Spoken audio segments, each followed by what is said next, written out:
Buenas noches a las personas que recién se conectan. Permítanme presentarme. Mi nombre es Pedro Gervasi Rivas. Continuando con nuestras exposiciones, el día de hoy contamos también con la participación del reconocido doctor Enrique Mendoza Vázquez. El doctor Enrique Mendoza, como se le conoce, es abogado, magíster en Derecho Civil y Comercial por la Universidad Nacional Federico Villarreal. Es especialista acreditado en la enseñanza del derecho por la Universidad de Alicante, España, Universidad de San, Academia de la Magistratura de Perú. Actualmente se desempeña como notario de Lima en el distrito de Santiago de Surco. Es docente en la Universidad Ricardo Palma y la Academia de la Magistratura. En esta oportunidad nos hablará sobre la prescripción adquisitiva de dominio en sede notarial. Nosotros como taller hemos considerado proponerle este tema al maestro Enrique Mendoza, porque como taller de derecho registral nosotros vemos la prescripción adquisitiva de dominio desde el punto de vista del derecho registral. Nosotros consideramos la prescripción adquisitiva de dominio se puede ver desde el ámbito del derecho desde muchas ópticas. Ejemplo, la primera puede ser la del propietario, la segunda puede ser la del abogado litigante, la tercera puede ser la del juez notario y la cuarta puede ser la del registrador y tribunal registral. Entonces, nosotros nos encontramos quizás en la última parte de conocer lo que es este acto, este derecho, ¿no? Este derecho civil, ¿no? Como una forma de adquirir la propiedad. Entonces, nosotros quisiéramos conocer otra visión de la prescripción adquisitiva de dominio, ¿no? En este caso, por eso es que hemos invitado al maestro Enrique Mendoza para que nos hable de su visión desde el punto de sede notarial. Esto es, ¿no? ¿Cuáles son las actuaciones notariales y todo lo demás que en breve el doctor Enrique Mendoza nos pasará a exponer? En ese sentido, estimado doctor Enrique Mendoza, en nombre de todo el taller, le hago llegar nuestro reconocimiento y agradecimiento, ¿no? Y agradecemos nuevamente, ¿no?, su participación. En ese sentido, por favor, le doy la palabra. Adelante, por favor. Bien, Pedro, yo te agradezco por esta invitación, tanto a tu persona y por favor hazla extensiva a los miembros del taller de Derecho Registral, por haberme invitado para participar con una posición sobre este tema tan importante e interesante como es la prescripción adquisitiva de dominio en sede notarial, ¿no? Esto lo podemos ver desde, desde dos ángulos, ¿no? O desde los dos aspectos que nos presenta el, el derecho. Desde el ámbito del derecho material o sustancial y desde el ámbito del derecho procesal o el derecho procedimental, ¿no? Es decir, la prescripción adquisitiva podemos verlo desde sus dos aspectos. El notario, todos sabemos, interviene en, en el ámbito del derecho notarial para, a petición del poseedor que se considera propietario, declarar este derecho de propiedad al haber alcanzado, al haber consumado los elementos que la ley va a establecer para ser reconocido como propietario, como domine, ¿no? La ley 27.157 y posteriormente la ley 27.333 son las normas que facultan al notario a intervenir, a realizar el procedimiento correspondiente y finalmente de acreditarse todos los requisitos que la ley establece, otorgar o señalar que efectivamente el propietario o la persona, el recurrente, ha acreditado haber reunido los requisitos necesarios para ser declarado como tal, como propietario. Decía al inicio de que esto hay que verlo desde los dos ángulos. desde el ámbito del derecho sustancial o material y desde el ángulo procedimental o procesal, salvando la distancia entre lo que significa ciertamente el derecho procesal y el derecho procedimental, ¿no? Pero para los efectos, digamos, del trámite de prescripción adquisitiva de dominio notarial, propiamente estamos hablando del procedimiento, más que del ámbito procesal. Ahora, todo se inicia con la presentación de la solicitud, ¿no? O sea, la solicitud es formulada por el poseedor que manifiesta, que dice, que subjetivamente afirma ser propietario, ¿no? Es quien va a recurrir al notario a través de una solicitud. Esta solicitud es una solicitud cualificada, es una solicitud que además de reunir los elementos o los requisitos básicos de toda solicitud, la ley va a precisar que debe de contar con requisitos especiales que se deben de expresar, manifestar en esta solicitud. La ley 27.333 nos va a señalar que además de los requisitos señalados en la normatividad especial, se debe también cumplir con los requisitos establecidos en el artículo 505 del Código Procesal Civil. Mire, hasta ahora lo que estamos mencionando son normas de carácter procedimental. El artículo 505 contiene normas de carácter procedimental que deben de ser cumplidas necesariamente por quien formula su solicitud al notario. Dice, indicar el tiempo de la posesión. Es decir, la solicitud debe de precisar cuál es el tiempo de posesión que manifiesta el recurrente tener respecto a la propiedad del cual está invocando, se le declare ser propietario por usucapio.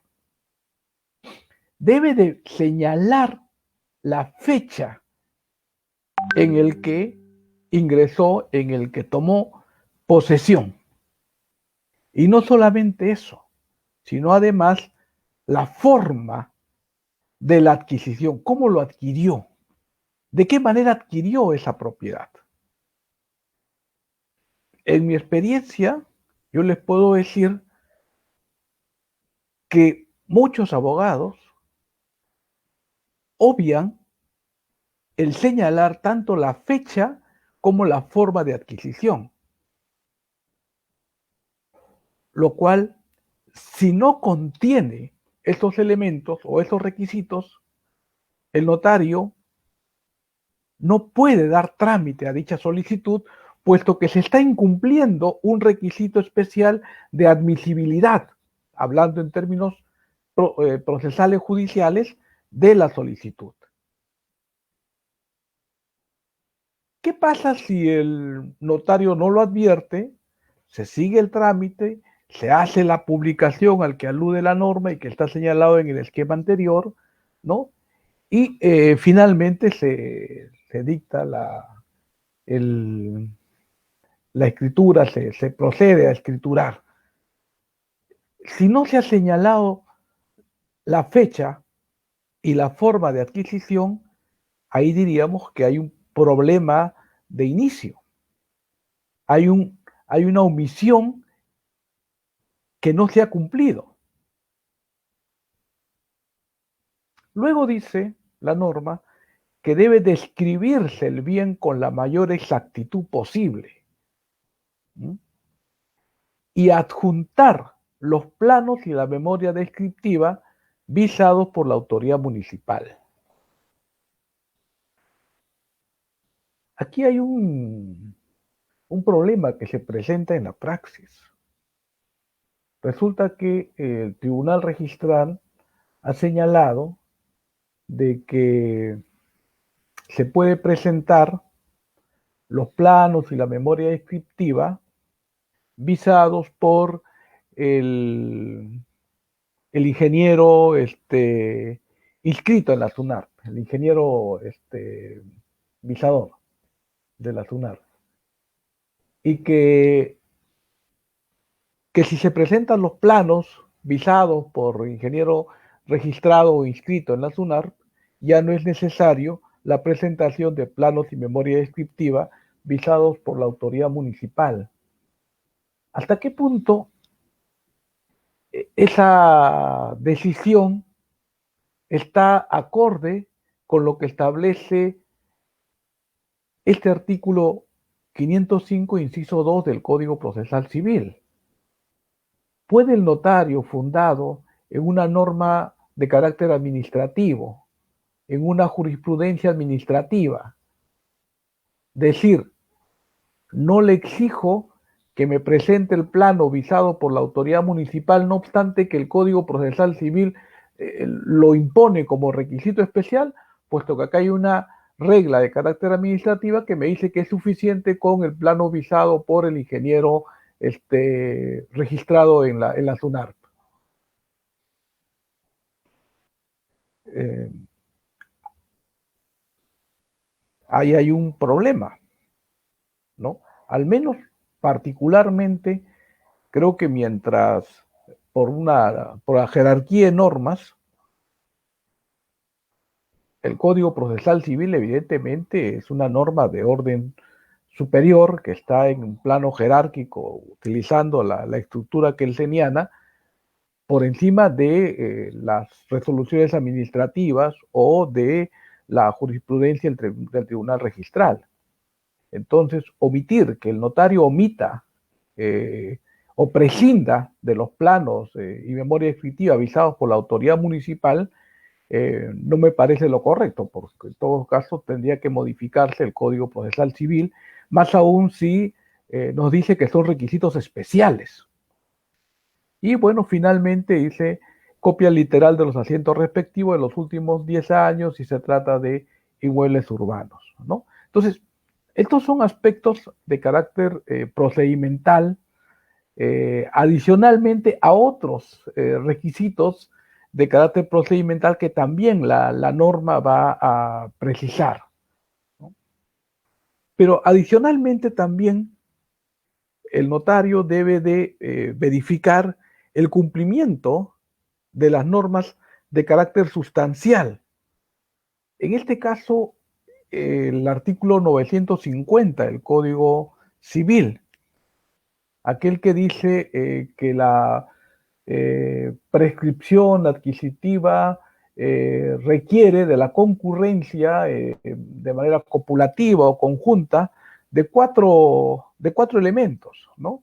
Esto es que la posesión sea continua, pacífica, pública y como propietario. Bueno, en el ámbito de lo que es la prescripción notarial, solamente la ley nos faculta para poder declararlo aquella posesión que cumpla con estos requisitos, que se extienda por 10 o más años, ¿no? No es admisible la prescripción corta, como se le conoce en el derecho material, que es de 5 años. Esto ya tendría que hacerse judicialmente. Y además, por aplicación supletoria del artículo 898, se puede sumar los plazos posesorios, ¿no?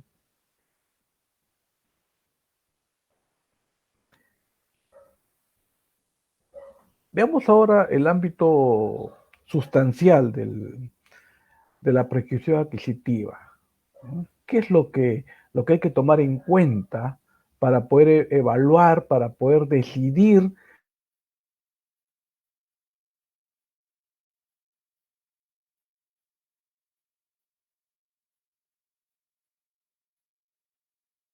en el artículo 950 del Código Civil? El artículo 950 habla de la posesión, ¿no? Dice, todo poseedor que por más de 10 años, con buena fe o con mala fe, detente la posesión en forma pacífica, pública, continua, como propietario, ¿no? Se le reconoce que ha adquirido el derecho como tal. ¿Qué cosa es? ¿A qué nos referimos o a qué se refiere la norma? Y esto ha sido desarrollado ampliamente por la jurisprudencia cuando nos estamos refiriendo a la posesión pacífica. ¿Qué cosa es la posesión pacífica?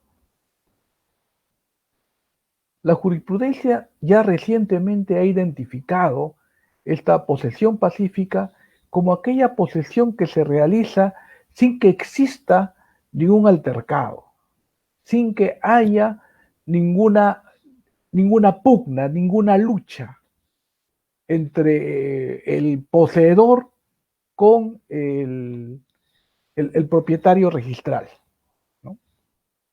Incluso recuerdo yo en una jurisprudencia, la Corte Suprema, cuando tuvo que decidir si la entrega, si la remisión de una carta notarial afectaba este requisito de la posesión pacífica, la Corte Suprema determinó que no se afectaba la posesión pacífica, puesto que la entrega de una carta notarial no es sino la expresión de un derecho o la expresión de un acto dentro de una situación dentro del derecho, ¿no? Es decir, quien considera que ha sido afectado presenta o envía una carta notarial, pero esa carta notarial no genera de por sí una pugna, un altercado, una lucha, ¿no? Sino dice, más bien, ¿qué más pacificidad puede haber que la entrega de una carta? ¿Qué más pacífico puede ser que las personas de manera eh, eh, diplomática, de manera racional, puedan llegar a un entendimiento? Esto no es altercado, esto no es lucha, esto no es pugna, ¿no? Entonces, para que se genere esta situación, para que en el que se diga que la posesión no es pacífica, tendría que haber altercado. Entonces, por ahí alguien decía, entonces, ¿para qué le voy a enviar carta notarial? Entonces, mejor pues voy con mis familiares y comienzo con pancartas, me posesiono frente a la vivienda que yo señalo que me ha sido afectado, que me ha sido invadido, ¿no? Y comienzo a dar gritos para que venga la policía y levante un parte indicando que ha habido un altercado, que ha habido un problema, que las personas han estado ahí discutiendo, que casi se van de las manos, etc. Entonces, ahí sí se destruye este requisito que es el de la posesión pacífica, porque ya estamos en un altercado, ya estamos en un problema, ya estamos en una pugna. Dice además que la posesión debe ser pública. Esto es de conocimiento general, no debe ser oculta, no debe ser una posesión trasnochada, no, tiene que ser una posesión en el que sea visible para todos que la persona o que las personas o que la familia está ocupando esa propiedad, está ocupando ese predio, está ocupando esa vivienda, ¿no? Continua, ¿no? O sea, la posesión, para que sea tal, tiene que ser una posesión continua. Dice el artículo 953 del Código Civil: si se interrumpe la posesión por un lapso menor de un año o se restituye la posesión al poseedor, entonces dice, se debe entender que la posesión continúa. Y además, este es otro elemento importante dentro de estos requisitos que establece el artículo 950, es que no basta que la posesión sea pacífica, pública y continua, sino además tiene que haber lo que los romanos denominaban el animus domine. Es decir, la persona, el poseedor, tiene que comportarse como propietario, tiene que dar muestras de que él, en su fuero interno, se considera que es el propietario. Y por lo tanto, si es el propietario, él no considera que no hay otro propietario distinto a él. No reconoce la existencia de un titular distinto. Él se llama, él se identifica como propietario. Él es el titular. Yo recuerdo casos respecto a este tema muy, muy interesantes. ¿Sí? Se los voy a traer a colación para que tiene mucha relación con esto del animus domine o de conducirse como propietario. En Villa El Salvador hay una zona, hay un sector que se conoce como Pachacamac. En la época de Fernando Belaúnde, en el segundo gobierno de Belaúnde, se construyeron en esta zona, Pachacamac, toda una ciudadela con viviendas prefabricadas, ¿no? Cuya finalidad era trasladar a todas las familias que ocupaban las riberas del río Rímac, que estaban en el borde del río Rímac, trasladarlos a esa zona e iniciar un proceso de renovación urbana en esta zona del Rímac y el cercado de Lima, que colinda con el río Rímac, para evitar precisamente pues, que en épocas de lluvia o de huaicos pudieran ser afectados. Pasaron los años, las viviendas seguían allí construidas. Muchas de estas personas que fueron adjudicatarios no fueron a tomar posesión de estas propiedades, ¿no? Y finalmente terminó de un día a otro siendo invadidos, ¿no? Por los hijos de las personas que habían adquirido ya una familia de Villa El Salvador, ¿no? Entonces, comenzaron a ocupar todos estos módulos de vivienda. Pasaron los años, 10 años después, muchas de estas familias recurrieron al Poder Judicial invocando la prescripción adquisitiva, señalando que la posesión que ellos habían ejercido en estos módulos de vivienda era pacífica, pública, continua, ¿no? Y como propietario, que cumplían con los requisitos del artículo 950 del Código Civil. ENACE, que era la titular de estas viviendas, al ser demandado, comenzó a contestar las demandas y a oponerse frente a esta petición de declaratoria de prescripción adquisitiva, señalando que estas personas eran invasores, no eran poseedores y que adicionalmente presentaban una serie de documentaciones. Algunos de ellos invadieron, se quedaron, comenzaron a tributar a la municipalidad y no generaron ninguna relación con ENACE. Pero otros comenzaron a enviar solicitudes, oficios, memoriales a ENACE, diciendo: señores de ENACE, nosotros somos familias sin techo. Como ustedes son propietarios del inmueble, le pedimos que nos consideren a nosotros como adjudicatarios. Vamos a cumplir los requisitos que ustedes señalan para ser designados o para ser adjudicados como propietarios. Entonces, cuando el Poder Judicial evaluó todas estas documentaciones de ENACE, dijo: si estas personas están reconociendo que ENACE es propietario de esos predios, de esos módulos de vivienda, entonces, ¿cómo pueden decir que ellos tienen el animus domine? ¿Cómo pueden decir ellos que no reconocen la existencia de un titular, puesto que lo están reconociendo? Y ahí están en los documentos. Entonces, Las demandas fueron declaradas infundadas respecto a todas aquellas personas que se habían conducido de esa manera.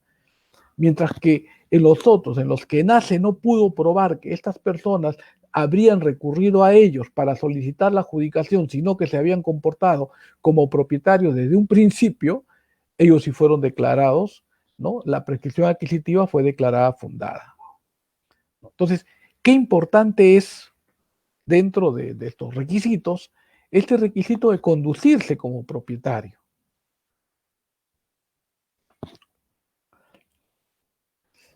Bien, partimos de una situación, de un hecho en la prescripción adquisitiva que reviste una singular importancia, que es la posesión. Es decir, solo puede ser declarado propietario aquel que cumpla con los requisitos de ser poseedor.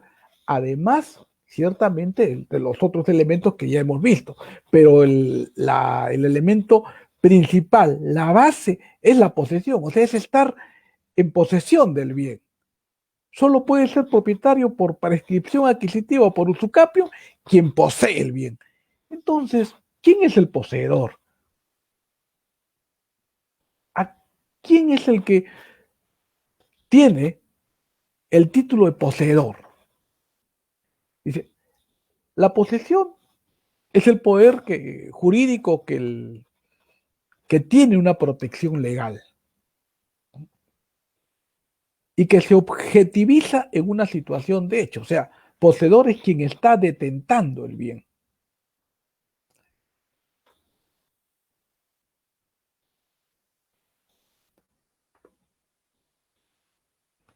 La posesión es la facultad o el imperio consagrado por la ley.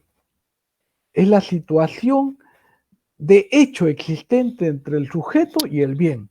El sujeto que es el que está detentando la posesión del bien y que ejerce uno o más atributos de la propiedad, dice la ley.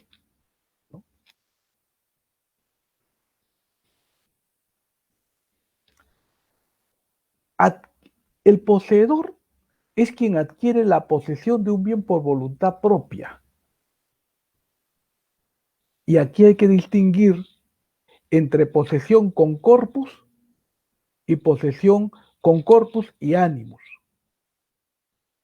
Ahora vamos a ver por qué es esta distinción, por qué esto es importante dentro de la evaluación, dentro de la calificación del poseedor.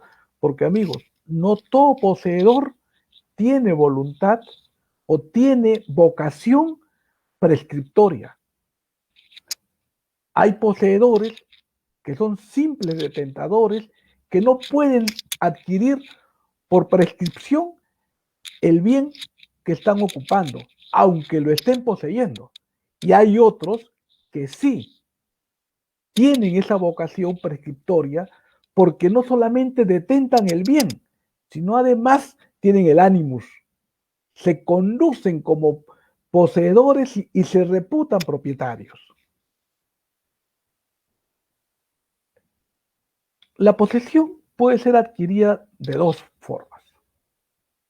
Hay la llamada posesión originaria o unilateral y la llamada posesión derivativa o bilateral.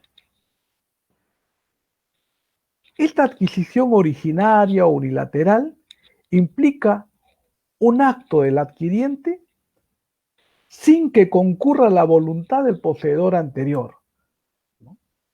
Es decir, la posesión originaria implica que el poseedor, el que está poseyendo actualmente, está ocupando el bien, está concurriendo a la posesión del bien sin que exista la voluntad del poseedor anterior, aún en contra de la voluntad del poseedor anterior. En cambio, en la posesión derivativa o bilateral, ¿no?, el modo de adquisición de la posesión es mediante un acto jurídico, que supone evidentemente el consentimiento o la voluntad de los sujetos. Aquí hay una manifestación de la voluntad, no solo del adquiriente, sino también la del poseedor anterior. Una forma de adquirir la posesión es a través de los llamados, por ejemplo, transferencia de la posesión, ¿no? Que es transferir una persona que posee un bien, se lo transfiere a otro a través de un acto jurídico bilateral, que ciertamente no puede ser la compra-venta, no es la compra-venta, puesto que no se está transmitiendo propiedad, sino se está transmitiendo posesión. Por eso es que se habla de transferencia de la posesión.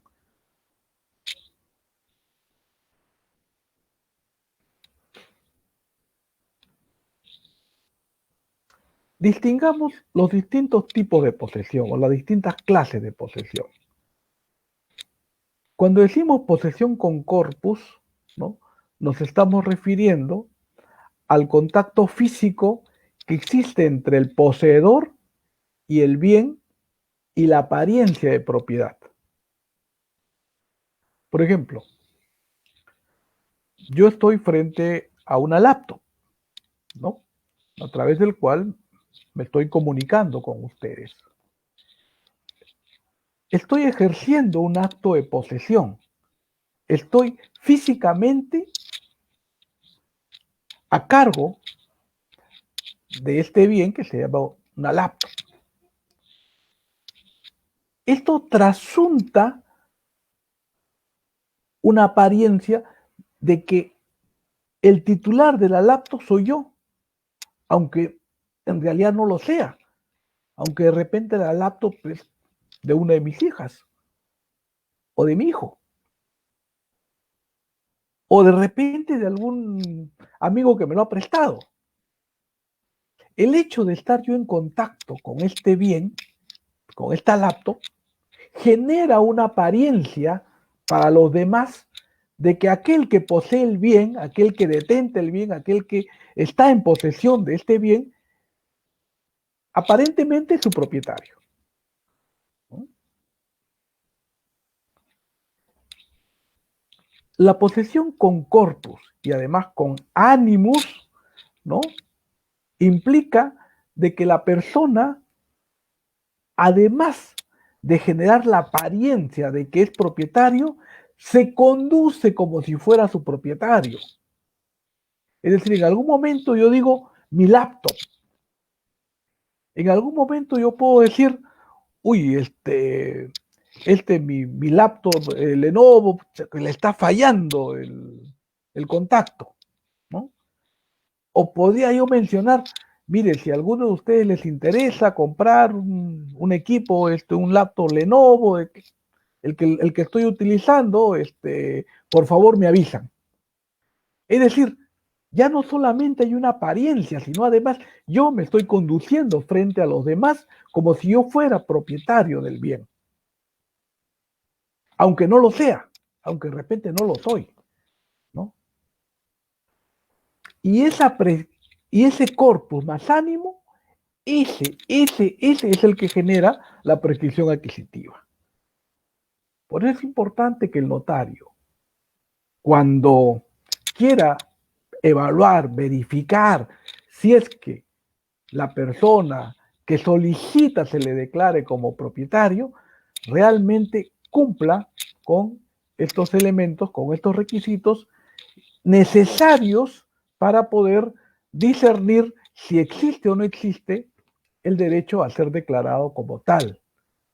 Y de ahí vuelvo nuevamente a mi solicitud de inicio. Por eso es importante, por eso es que la ley, el Código Procesal señala con claridad, diga, oiga señor, usted quiere que se le declare propietario. Muy bien, dígame, ¿cuándo lo adquirió? ¿Cuál fue la forma como usted lo adquirió?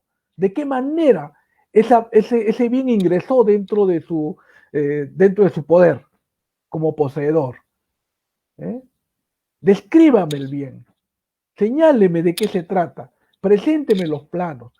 Es decir, eso es que estos requisitos, que son forma, en el fondo ayudan o permiten establecer al notario si es que la persona efectivamente tiene o no tiene el derecho sustancial. Imagínense que no lo dice porque fue porque inició su relación como inquilino. O porque de repente puede ser el guardián de la casa, que los propietarios le encargaron que cuidara la casa. Y resulta que se fueron de viaje y nunca más regresaron.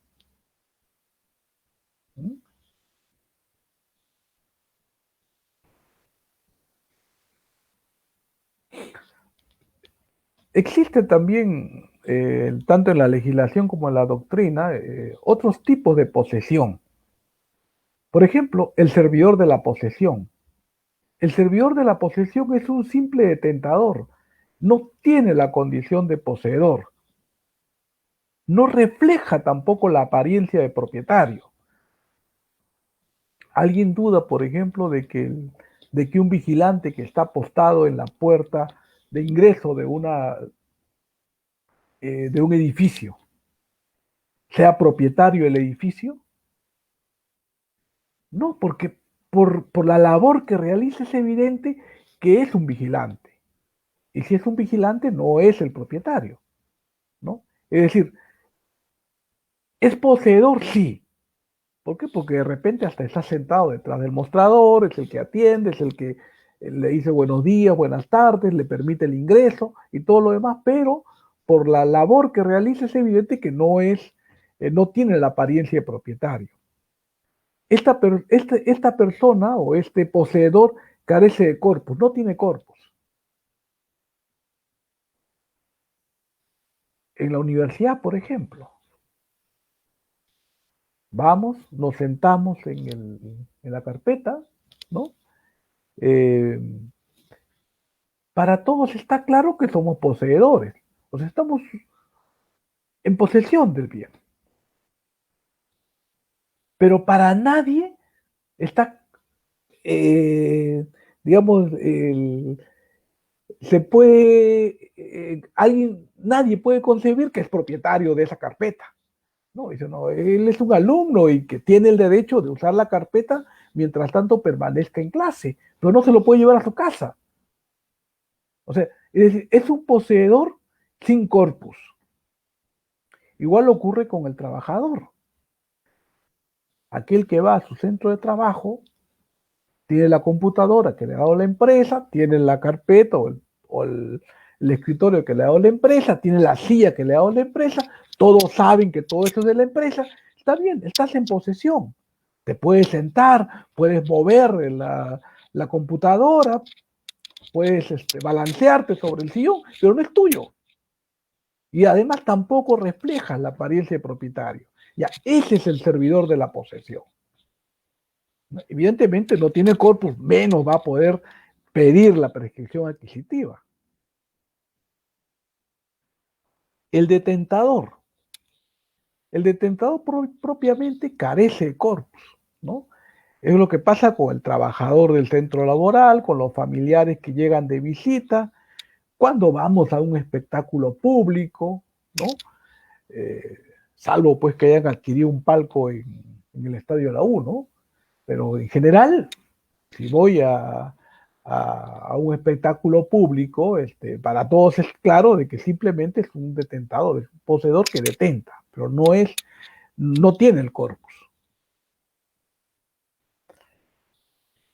Otra clasificación dentro de la posesión es la llamada posesión mediata y la posesión inmediata.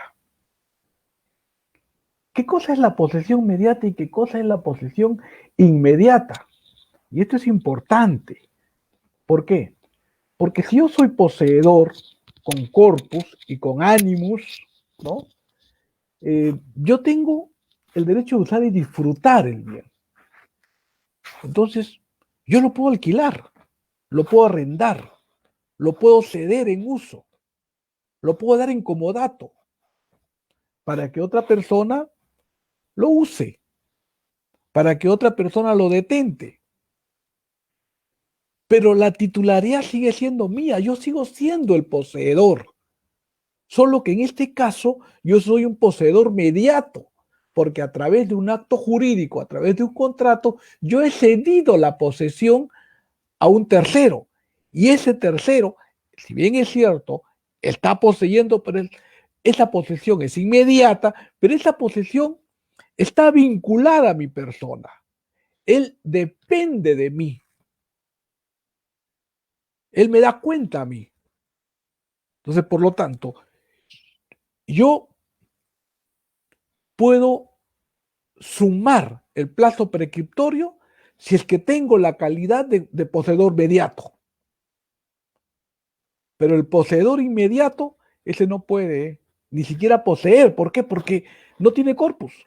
O mejor dicho, tiene corpus, pero no tiene ánimos. Detenta la posesión, de repente incluso los demás pueden aparecerse como que es propietario, pero carece de ánimos.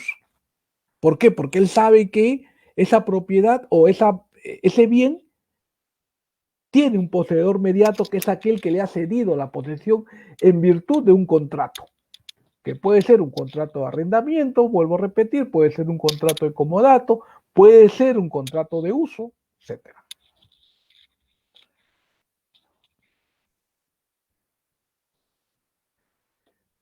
Entre este poseedor mediato e inmediato existe una relación obligacional, ¿no?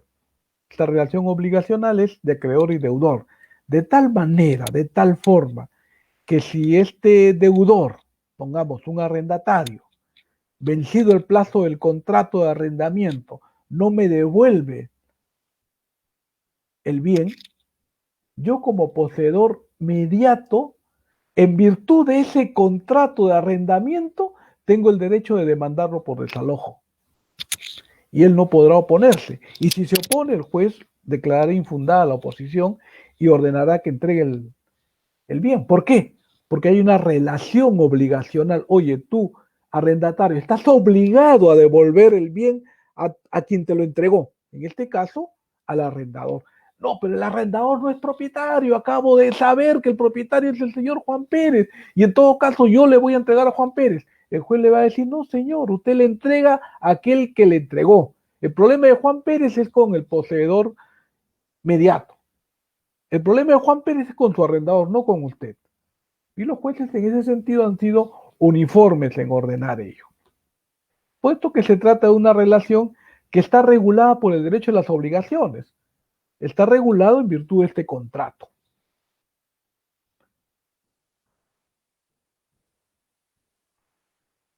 Bueno, la posesión legítima y posesión ilegítima es otra categoría también existente dentro de lo que es el derecho de posesión, ¿no? La posesión legítima vendría a ser lo mismo que la posesión inmediata. O sea, ¿quién es el poseedor legítimo? El poseedor legítimo es el que detenta el bien en virtud de un acto jurídico, de un contrato. Oye, yo tengo un título, sí, tienes un título. Yo soy arrendatario, sí, eres arrendatario.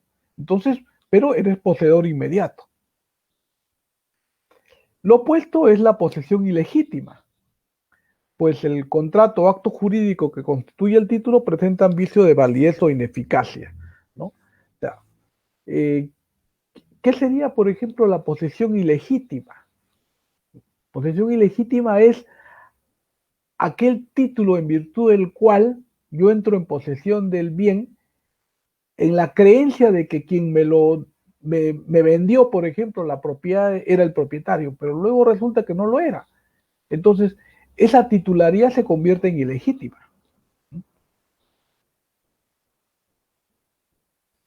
Y finalmente tenemos la categoría de posesión de buena y de mala fe, ¿no?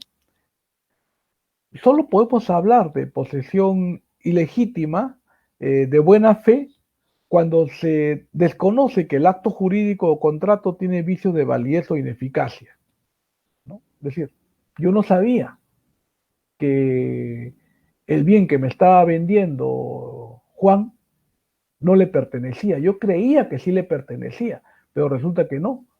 Entonces, esa posesión de buena fe se mantiene hasta mientras tanto yo desconozca esta situación o debía presumiblemente o debía presumir razonablemente que no era tal, ¿no? Ahí se desvanece esa buena fe.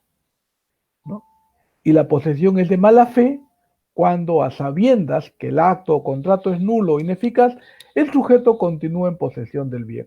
O sea, puede ser que yo haya ingresado a poseer un bien a través de una posesión ilegítima de buena fe, pero luego de habérseme dado a conocer que efectivamente la persona que me transfirió el bien no era el titular, sigo poseyendo el bien, en ese momento ya estoy poseyendo el bien de mala fe. ¿No?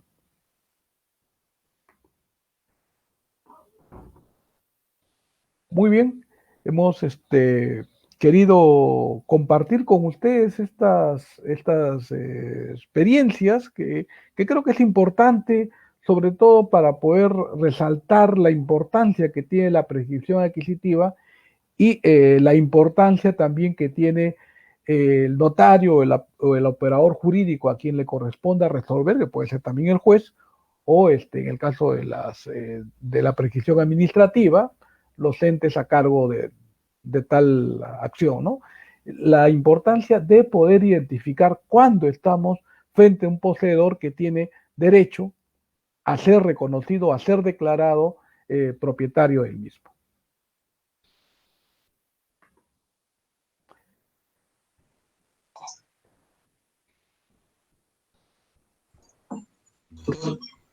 Muchas gracias, doctor, por su brillante exposición. Estamos muy agradecidos. Vamos a pasar a hacerle algunas preguntas, por favor. Hemos seleccionado algunas preguntas. Una de las primeras preguntas es de Verónica Mendoza, ¿no? Su pregunta se refiere a lo siguiente. Ella dice, buenas noches, se tiene la posesión más de 20 años, además con testimonios notariales, pero sin inscripción registral, por no llegar a acuerdos en el reglamento interno e independización. Yo entiendo, estaríamos hablando, doctor, si hace referencia al reglamento interno e independización, hace 20 años, entiendo que estaríamos hablando ya de normas anteriores a la 27157, estaríamos de repente hablando de la 10.726, ¿no? Y dice ella, reúno los requisitos para la prescripción adquisitiva de dominio a través del notario.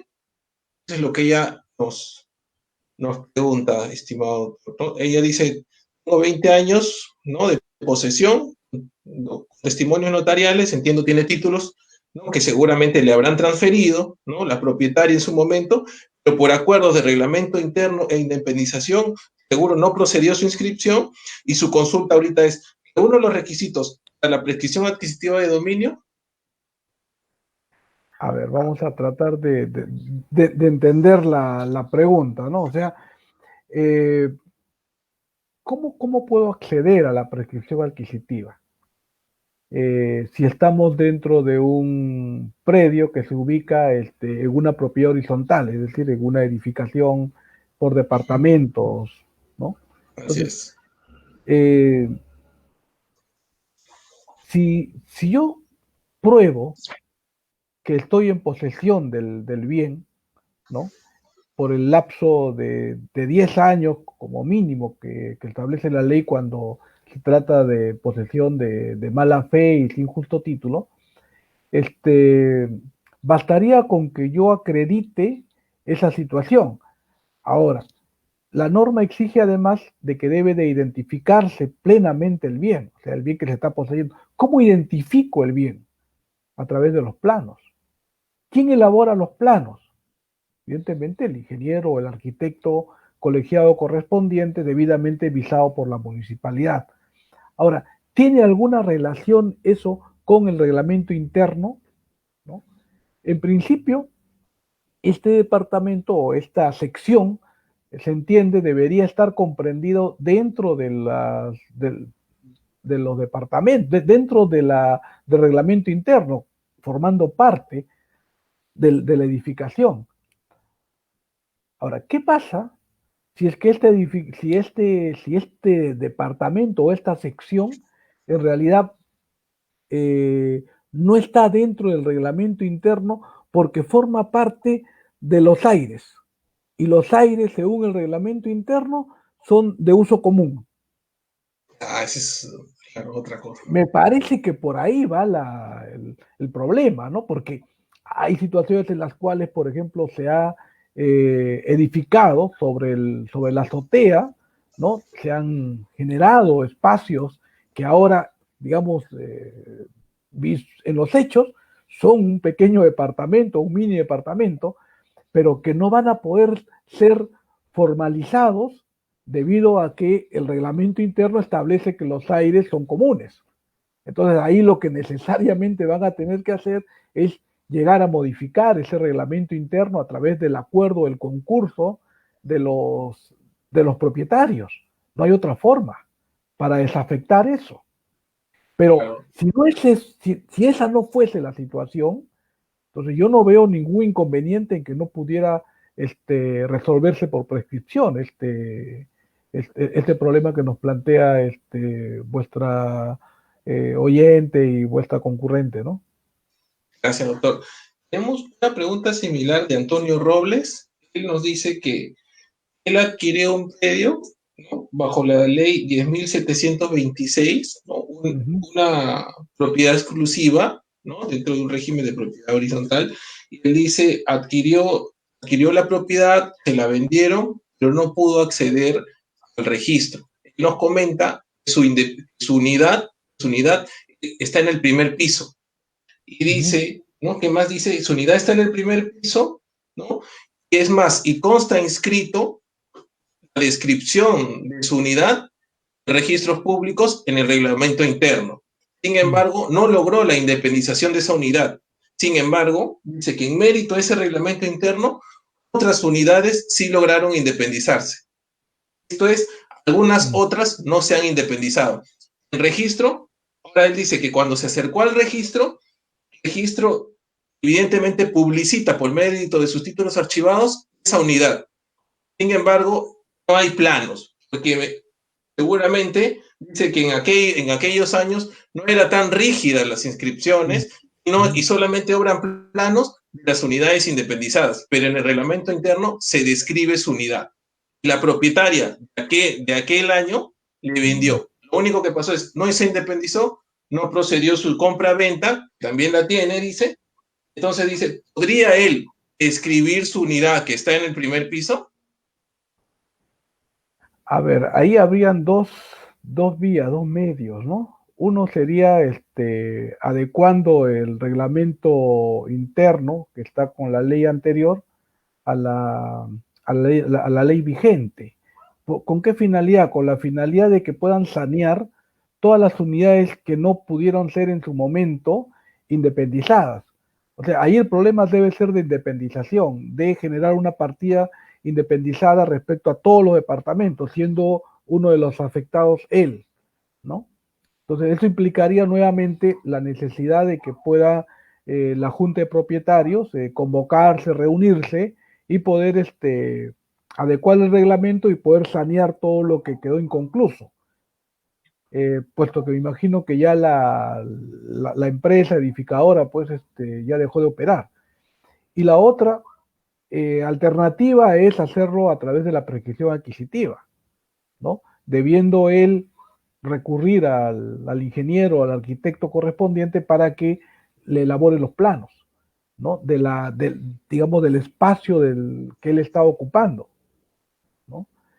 Puesto que en registros públicos, entiendo, no obran los planos de su departamento, ¿no? Y ¿qué cosa es lo que hay? El plano matriz. Yo he visto un caso de una prescripción adquisitiva, pero, o sea, es decir, ahí los ingenieros tienen que estudiar en catastro cuál es la realidad desde el punto de vista técnico y ofrecerle a la persona alternativas. Decirle, mire, esto no hay que hacerlo. Lo podemos hacer y va usted hacia la prescripción o lo podemos hacer para sanear esto conjuntamente con la Junta de Propietarios, de hacer un saneamiento general. Yo creo que tendría esas dos alternativas. ¿Cuál es la mejor? Creo que aquella que genere menos carga, aquella que que sea menos onerosa y que Claro, sea de interés, porque si solamente es él, ahí está el problema, que los otros no van a querer concurrir. Pero si son varios, entonces la cosa se alivia, ¿no? Porque en realidad ya sería interés de un conjunto. claro. Seguramente, entiendo yo, no debe no debe haber un acuerdo con los demás y no tiene otra forma, ¿no? De poder inscribir su derecho de propiedad, ¿no? Entonces, si dice que el archivado encuentra la descripción exacta de su inmueble que guarda relación con su título, su escritura pública, que es de compra-venta e independización, pero en su título, en registro, fueran planos. Entonces, Ajá. él pregunta, ¿no? ¿Podría yo prescribir y presentar con ocasión de mi título al notario, ¿no? Que va a verificar mi posesión? No, planos, podría prescribir mi unidad, está totalmente determinada en razón al archivado y a los planos, es la consulta, ¿no? Claro que sí, o sea, porque la voluntad de la ley, ¿no? Es precisamente poder resolver, poder sanear todas estas situaciones, como la que está presentando el oyente. O sea, es decir, esta ley cuando le atribuye las facultades al notario para poder hacer o declarar la prescripción adquisitiva, precisamente se funda en eso. Dice, ¿sabe qué? En Lima tenemos muchos de estos problemas que no lo vamos a resolver judicialmente, tenemos que resolverlo y tampoco administrativamente se resuelve. Entonces, démosle facultades al notario para que coadyuve en el saneamiento legal de todas estas propiedades que tienen este problema, ¿no? Entonces, la prescripción no es sino una manera de poder resolver estos problemas de saneamiento legal de muchas propiedades que están en la situación que señala el amigo, ¿no? Doctor, muchísimas gracias por tu respuesta. Entonces, doctor, ahí salta una duda, ¿no? Entonces, con ocasión de la prescripción, ¿se puede independizar una unidad? ¿El notario Sí. se encuentra en esa facultad de solicitar al registro, previa su evaluación, su calificación, ¿no? Entiendo yo, solicitar al registro, escribe esta unidad en razón a lo que obra en el archivado, más la documentación técnica que yo te presento, independiza esta sola unidad. ¿Podría también tener esas facultades en el notario, doctor? Claro, o sea, mire, hay un conjunto habitacional cuyas propiedades están por derechos y acciones. Y no han podido sanearlo, no han podido regularizarlo, independizarlo y señalar qué secciones corresponden a cada uno. Entonces, muchos de ellos han acudido a la prescripción adquisitiva. Por ejemplo, en una edificación de 4 pisos, tenemos que el departamento 301 ya tiene inscripción, pero eh, es importante ahí la labor del profesional técnico, del ingeniero, del arquitecto que pueda sustentar eso. Él es Muchísimas el que gracias. tiene que ir a catastro, él es el que tiene que verificar cuál es la realidad desde el punto de vista técnico a la municipalidad y presentar la alternativa. La ley está. Muchísimas gracias, doctor. Yo creo que queda bastante claro. Doctor Fiorella Torres nos pregunta respecto de los testigos. Eh, la ley, entiendo yo, el Código Civil y la ley nos habla de un ofrecimiento de testigos. A Ujú. veces, muchas veces, no, los testigos son personas que no conocen bien el derecho, ¿no? Por sus oficios distintos que pueden tener y creen si dan si intervienen como testigos en un procedimiento, de repente van a tener alguna repercusión legal sobre su propiedad, se puede ver afectados y prefieren no intervenir. Esto, doctor, podría repercutir en alguien que quiera sanear su propiedad, hacer un proceso de prescripción ante un notario. ¿Podría repercutir? ¿Tendría algún problema? A ver, ¿cuál es la participación del testigo en la prescripción adquisitiva? En principio, el testigo debe de ser alguien que conozca al prescribiente, ¿no? Vale decir que sepa de la posesión que detenta eh, esta persona o la familia o las personas que solicitan ser declarados como propietarios por prescripción y además debe de manifestar al notario no solamente que los conoce y que sabe que están en posesión del bien, sino además que esa posesión es pública, pacífica y continua, y que además, según su percepción, se han conducido como propietarios. Entonces, Muchísimas gracias, doctor. Entonces no ese tendrían... testigo tiene que ser un testigo que solamente va a declarar respecto a la situación que le corresponde al poseedor, ¿no? Se entiende que si yo sé que es así, no tendría ningún problema, porque estoy relatando aquello que es cierto. Muchísimas gracias. Doctor, y con ocasión a eso, también quería preguntarle, ¿no? Porque siempre también se habla de los colindantes en la solicitud. Entiendo que eso también lo señala el Código Civil, ¿no? El Código Procesal El Civil, Código perdón. Procesal. Código Procesal Civil y la propia ley lo señala que debe de constar, dice la ley, ¿no? Acá tengo la ley, dice, solo el presentante, o sea, cuando se presenta la solicitud, dice debe de estar el nombre y dirección de los propietarios u ocupantes de los predios colindantes. Y eso yo entiendo es un requisito expreso en la norma. Así es. Ahora, yo entiendo, no todos los propietarios por prescripción no, no declarada aún, no sé quiénes son sus colindantes. ¿Qué ¿Hay alguna forma de omitir ese requisito o necesariamente tiene? Y ahora, esa podría ser la primera pregunta que le hago, ¿no, doctor? ¿Habría forma de omitir ese requisito? Y segunda pregunta, doctor, título personal, esa, este, esta este señalamiento, cuando se refiere la norma a colindantes, ¿necesariamente se refiere a mi vecino directo? ¿Puede ser un colindante al vecino que tengo acá a dos casas, tres casas, la espalda de mi casa? Exactamente a qué se refiere la norma cuando se dice colindantes. Y está expreso, entiendo que es un requisito que necesariamente debe ir en la solicitud, ¿no? Ya, a ver, un predio normalmente tiene 4 espacios, ¿no? El frente, y por lo general el frente tiene la calle, ¿no? Entonces, ¿a qué colindante vas a notificar que es la calle? Ahí no hay colinda con el pasaje o con la calle o con la avenida tal. Lado derecho, ¿cuál es tu colindante al lado derecho? No, al lado derecho tengo un parque. Pues no hay colindante, pues tu colindante es un espacio público, es un parque. Hacia el fondo, hacia el fondo colinda con el lote 5. Entonces ahí sí tienes que identificar quién está ocupando el lote 5. Y al lado izquierdo, ahí tengo al lote 2. Perfecto, lote 2. Bien.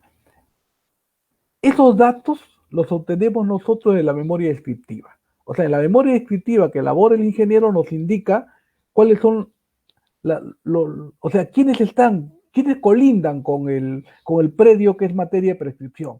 Por el frente, por el lado derecho, por el lado izquierdo y por el fondo. En algunos casos la memoria descriptiva indica quiénes son las personas que colindan. Es decir, el ingeniero se da el trabajo de tocarle la puerta al que vive a espaldas del propietario o del prescribiente y decirle, mire, soy el ingeniero tal, estoy elaborando unos planos. ¿Bien? Y en otros casos no, pero la norma sí dice que el solicitante en la solicitud debe de señalar quiénes son los colindantes, ¿no? Ahora, puede ser que de repente el colindante sea reacio y no quiera declarar o no quiera manifestar quién es, con lo cual el solicitante debe de referirlo en su solicitud. He agotado las acciones tendientes a saber quién es, pero se niega a identificarse. Ya está. Se ha agotado. Y eso, ¿por qué? Porque luego cuando el notario va a hacer la visita, ¿no? El notario tiene que verificar que se haya notificado a todos los colindantes, que la persona encargada de las notificaciones, ¿no?, haya ido a cada uno de los colindantes y haya recabado primero con una notificación o con una carta del notario indicándole que el señor fulano de tal ha solicitado la prescripción adquisitiva de tal lote, se le pone en su conocimiento por ser usted colindante titular del lote número tal o de la vivienda número tal. Ese documento tiene que constar en el expediente, ya sea firmado por la persona que lo recibió, o la constancia de decir, no quiso identificarse, la persona lo recibió, pero no se identificó. Ya está, pero ya hay la seguridad de que efectivamente se ha cumplido con lo que dice la ley. Es decir, que los colindantes deben ser notificados. ¿Y por qué es importante esto? Porque puede ser que haya disputas con los colindantes respecto a las áreas o respecto a los espacios colindantes. Entonces el colindante tiene todo el derecho para poder oponerse a la prescripción. Es decir, oye, un momentito, yo me opongo no porque el señor no sea el poseedor, sino porque me está invadiendo. O porque dentro del plano que he elaborado me está afectando, ¿no? Ese es el espíritu de la ley de por qué hay que recabar la identificación de los colindantes en caso de ser posible y por qué hay que notificarles, ¿no? Con el inicio del procedimiento. Entonces, no solamente se notifica a los titulares registrales, sino también hay que notificar a los colindantes. Doctor, disculpe, cuando se refiere a titulares registrales, y eso también es una pregunta que acaban de hacer en el grupo, lo acaba de hacer Alonso Velasco, ¿no? Cuando se refiere a titulares registrales, también se está refiriendo a los herederos del titular registral. Esto es, nunca ha tenido de repente posesión sobre el bien, no necesariamente. Y ahora, y a este tipo de herederos se refiere a los inscritos en su sucesión, a los que el notario puede advertir, producto de la solicitud, de repente no está inscrita la sucesión, pero existe que el titular registral ha fallecido, puede advertirlo de quizás del RENIEC, de las herramientas notariales, ha fallecido, y el notario está en la facultad de ir, notificarlos también, doctor, y por ejemplo, de repente está en otro país. ¿Cómo hacen ese supuesto notario? A ver, miren, ahí es importante también que la solicitud precise, ¿no? ¿Cuál es el estatus legal del titular registral? O sea, si es una persona natural, ¿no? Lo que tiene que señalar es quién es y dónde domicilia para poder notificarle con la solicitud, ¿no? Si ha fallecido, tiene que señalar que la persona ha fallecido. Si existen sucesores legales, tiene que señalar quiénes son los sucesores legales. Y si desconoce la existencia de sucesores legales, tiene que manifestarlo, acompañando evidentemente el documento que acredita de que no hay inscrito la sucesión, que no está inscrita la sucesión del titular registral. Esto es importante porque se trata de normas o de reglas del debido proceso. Hay un principio que surge desde la Convención Interamericana de Derechos Humanos y que está recogida también en la Constitución Política del Estado, es de que nadie puede ser vencido en un proceso, diríamos, en un procedimiento, sin habérsele dado la oportunidad de poder defenderse. O sea, el derecho de defensa es irrestricto, no solamente a nivel judicial, sino también en este ámbito administrativo especial que corresponde a la prescripción adquisitiva. Es decir, tú no puedes declarar propietario a una persona sin que haya sido debidamente emplazado o notificado aquel que era el titular del predio. Ah, no lo notifiqué porque está muerto, pues, ¿y cómo voy a notificar a un muerto? Oiga, el muerto tiene sucesores, y si no los tiene declarados, tienes tú que señalar que no existe esa declaratoria de herederos, como se llamaba antes, o esta sucesión intestada. ¿Para qué? Para que se le emplace por edictos. El emplazamiento por edictos es la forma que corresponde al emplazamiento de los que se desconoce su domicilio o de los que han fallecido, de los que no existen o de los que se presumen que hubieran fallecido. Entonces, y esa notificación por edictos es especial. Es decir, no podemos confundir con la notificación o con la publicación que la ley señala. Son dos cosas distintas. Una es la publicación, o sea, de 25 días, etcétera. Correcto. Pero la otra es la notificación por edictos. Porque se notifica por edictos a persona incierta o de quien se desconoce su paradero. Muchísimas gracias, doctor. No sé si me permite hacerle dos preguntas finales. Sí, Con cómo esto, no, cómo no. bueno, no queremos abusar tampoco de verdad de su generosidad con nuestro taller. Una pregunta es de Pilar Ríos. Ella nos dice, la anotación preventiva, ¿no? ¿Se da antes o después de las notificaciones? ¿No? ¿Qué sucede? ¿No? ¿Qué sucede con el tema de la oposición?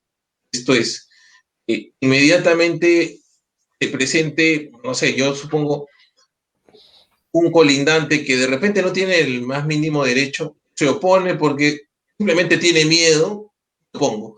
Eso es suficiente para que se caiga todo un procedimiento notarial de prescripción adquisitiva de dominio y el notario. ¿Cuál es el? Y en ese momento, doctor, también aprovechando esa pregunta, ¿qué pasa cuando exactamente pasa? O sea, cuando ocurre la oposición y el notario, ¿qué hace? ¿Le devuelve los documentos al propietario para que lleve su proceso vía judicial? ¿O es el propio notario el que lo encamina en la vía judicial? ¿Qué sucede en ese supuesto, estimado? A ver, vamos por lo primero, ¿no? La oposición, si la oposición debe de revestir alguna motivación, si debe haber alguna causa razonable que justifique una oposición. En realidad, tal como está concebida nuestra normativa en materia de prescripción y sobre todo en tratándose de asuntos no contenciosos, es que ahí cuando se formula una oposición, aunque no exista una motivación o una razonabilidad o no esté expresada, el notario debe suspender el trámite.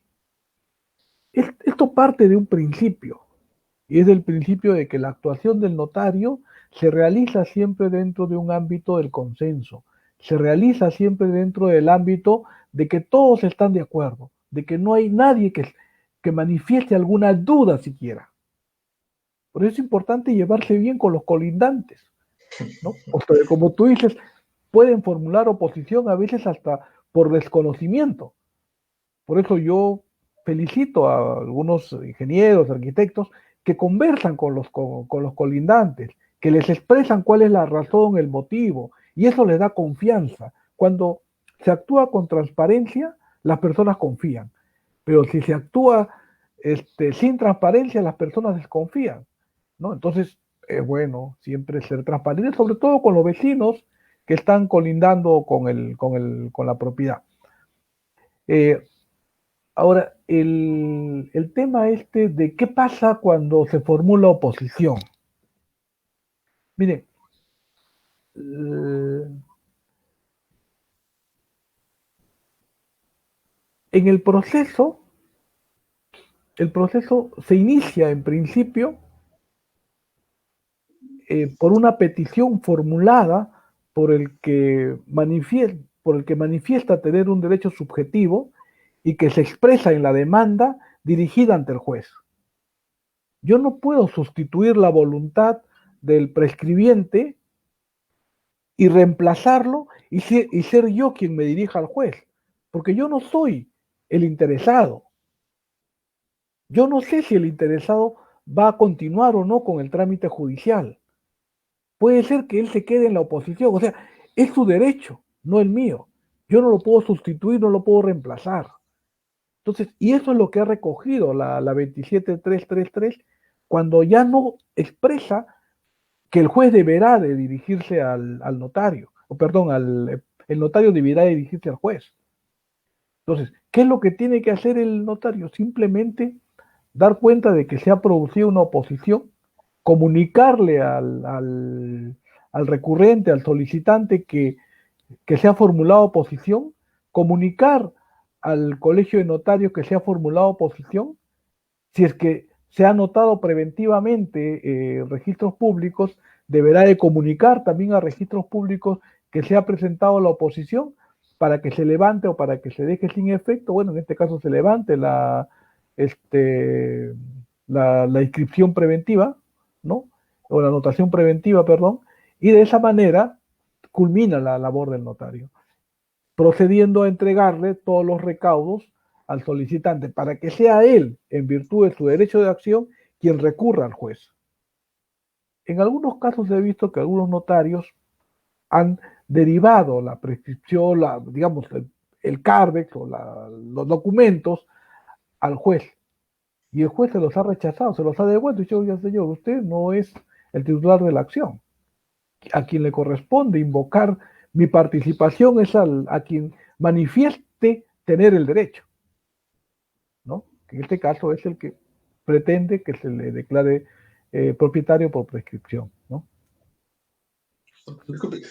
Yo creo pendiente la pregunta de la ocasión de la anotación preventiva.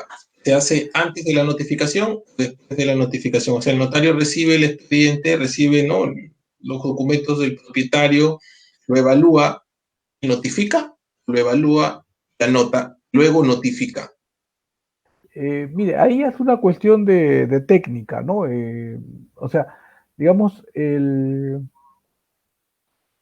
hay quienes paralelamente de recepcionar la solicitud disponen la notificación y que se cursen los partes correspondientes a registros públicos.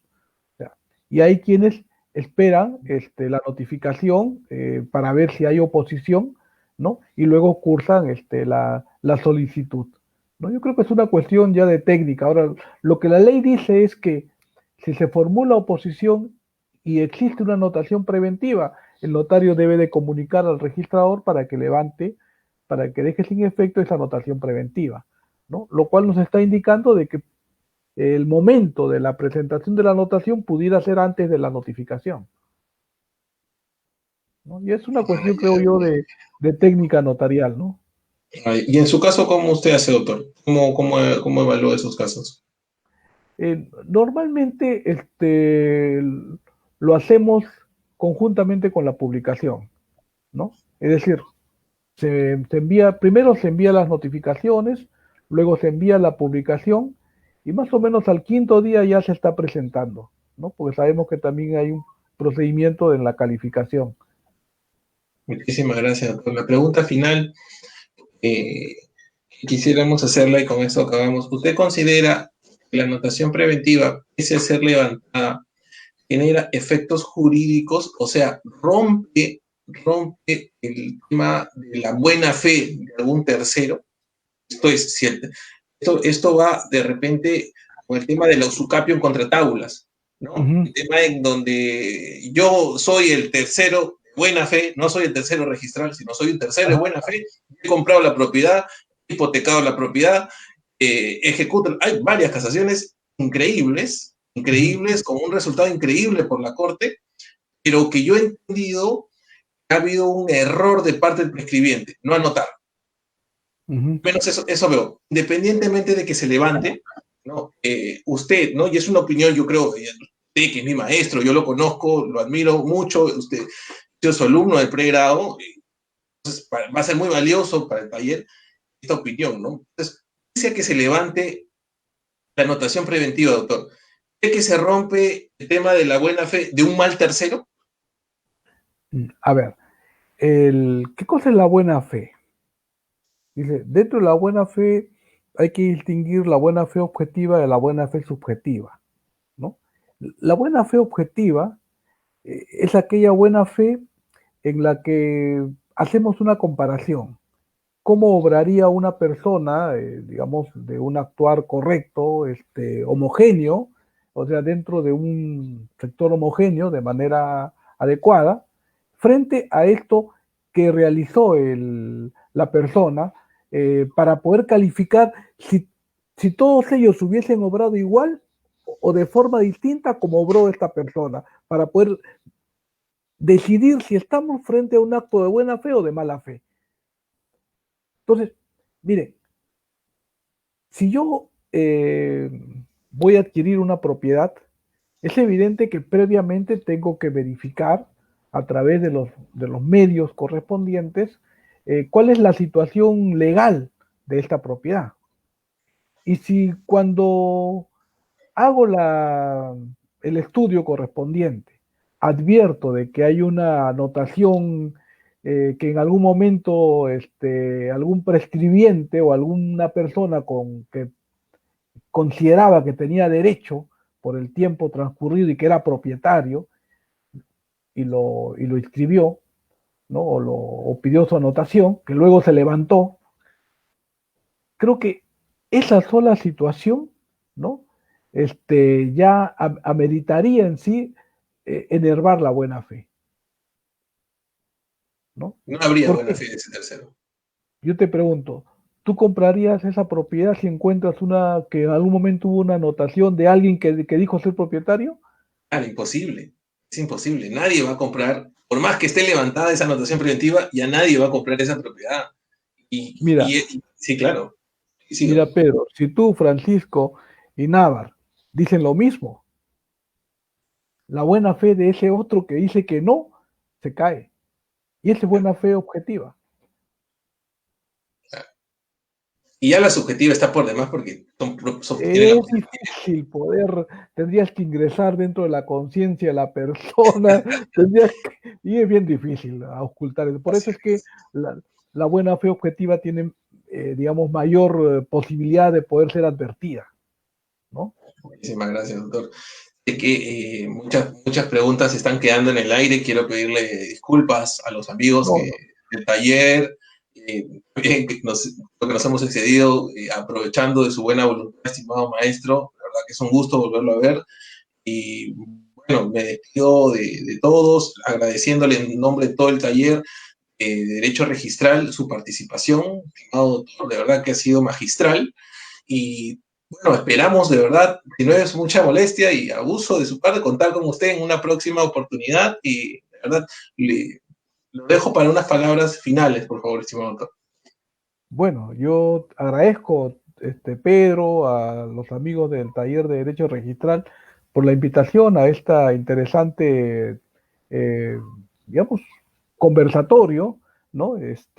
Donde les he expuesto algunas situaciones que desde mi punto de vista son importantes tomar en cuenta respecto al tema de la prescripción adquisitiva, ¿no? Y qué bueno que ustedes pues incentiven a los colegas, a los estudiantes de Derecho, el estudio por esta rama del derecho tan interesante y tan importante en la vida jurídica del país. Muchas gracias y buenas noches con todos ustedes. Muchas gracias, Bueno, doctor. Hasta luego. gracias. En la próxima oportunidad. De Gracias. igual manera, gracias, gracias. Gracias, Rodolfo.